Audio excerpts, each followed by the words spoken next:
humbled by the talent, the passion, the commitment of these people from whom you've heard. Dan has a wonderful way of bringing the best people and getting the best from them. I'm humbled by the way the community has responded to this opportunity. So many of you in this audience have been generous donors. Others have been landowners who could have turned the land over for development, but instead sold it to us at reasonable prices. There are almost 70 separate land transactions. Dan and his remarkable team have put together physical connectivity from Shelbyville Road to Bardstown Road. I thought that couldn't happen in a million years, but it did happen, and no one tried to get too much money for the land.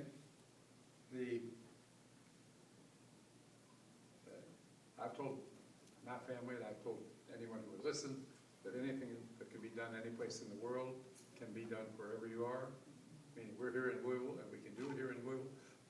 There's nothing like this happening any place in the United States. I doubt that it's happening any place in the world. Dan is a pioneer in this.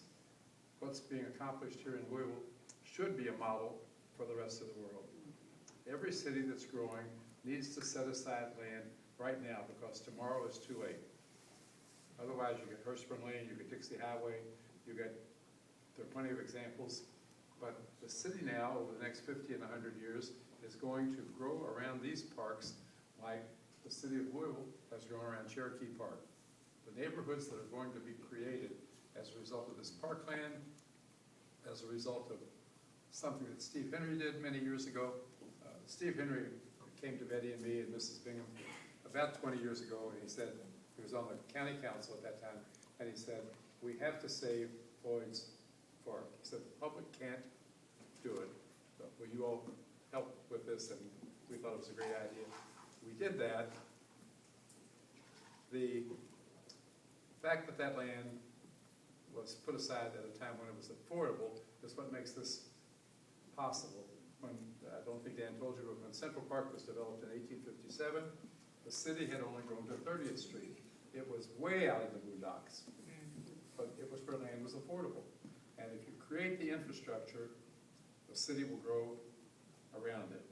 And the Floyd's Park, if you were lucky enough to fly over it so you can see the valley and what it looks like as it goes from gently rolling land on the north to rugged land with cliffs and other things, waterfalls and things on the southern end, it's just remarkable. And to think that we've had people like Diane and Michael and Julius and Bob Hill to help us document that is terrific. I think Julius remembers, I certainly do.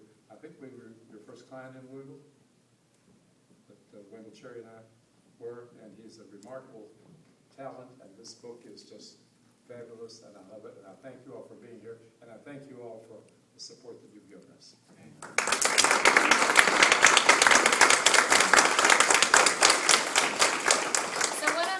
Is ask our contributors. We've got Ted and John walked in, our photographers. We're missing Bob Howard tonight. He couldn't make it, but he sends his regards. And Diane and Michael and Julius and Bob, if you would go to the back tables, and that's going to be our signing reception area. So we'll let them get settled, and then you all can have a chance to kind of visit and then walk through the line and get your books signed.